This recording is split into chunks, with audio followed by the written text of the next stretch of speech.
BJD କର୍ମୀଙ୍କ ଗୁଣ୍ଡାରାଜ, ପ୍ରଶାସନ ଚୁପ୍। ଦେଶର ସବୁଠାରୁ ବଡ଼ ଗଣପର୍ବରେ ଅଘଟଣ। ବିଜେଡିର ଗୁଣ୍ଡା ବାହିନୀର ଗୁଣ୍ଡାରାଜ। ନବରଙ୍ଗପୁର ଜିଲ୍ଲା ଝରିଗାଁ ନିର୍ବାଚନ ମଣ୍ଡଳୀର ବିଜେପି ବିଧାୟକ ପ୍ରାର୍ଥୀ ନରସିଂହ ଭତ୍ରାଙ୍କୁ ବିଜେଡି କର୍ମୀଙ୍କ ଆକ୍ରମଣ। ଝରିଗାଁ ଦେଉଳକଣା 204 ନମ୍ବର ବୁଥଠାରେ ପ୍ରାର୍ଥୀ ନରସିଂହ ଭତ୍ରା ଓ ତାଙ୍କ ସହକର୍ମୀ କକୁଙ୍କୁ କିଛି ବିଜେଡି କର୍ମୀ ଚାରିଆଡୁ ଘେରି ଯାଇ ଆକ୍ରମଣ କରିଥିଲେ। ପ୍ରାର୍ଥୀ ଶ୍ରୀ ଭତ୍ରାଙ୍କ ଗାଡ଼ିର ହାଇୱା ଛାଡ଼ିବା ସହିତ ତାଙ୍କର ଆଇଡି କାର୍ଡଟିକୁ ମଧ୍ୟ ବିଜେଡି କର୍ମୀ ଛଡ଼େଇ ନେଇଯାଇଥିବା ଦେଖିବାକୁ ମିଳିଛି ଏବଂ ବିଜେଡି ଜିନ୍ଦାବାଦ ନାରା ଦେଉଥିବା ମଧ୍ୟ ଦେଖିବାକୁ ମିଳିଛି, ଯାହାକି ଶ୍ରୀ ଭତ୍ରା ତାଙ୍କୁ ଜୀବନରେ ମାରିଦେବା ଲାଗି ଉଦ୍ୟମ କରାଯାଇଥିବା ନେଇ ସେ ଝରିଗାଁ ଥାନାରେ ଏତଲା ଦେଇଥିବା ସୂଚନା ମିଳିଛି।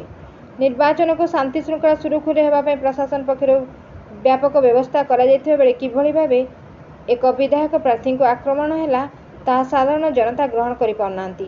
ଏହି ଘଟଣା ଘଟିବା ସମୟରେ ପୋଲିସ ପ୍ରଶାସନ ପକ୍ଷରୁ କୌଣସି କାରଣରୁ ଆକ୍ସନ ନିଆଗଲା ନାହିଁ, ତାହା ସାଧାରଣରେ ପ୍ରଶ୍ନବାଚୀ। Bureau report, Ekamra news agency.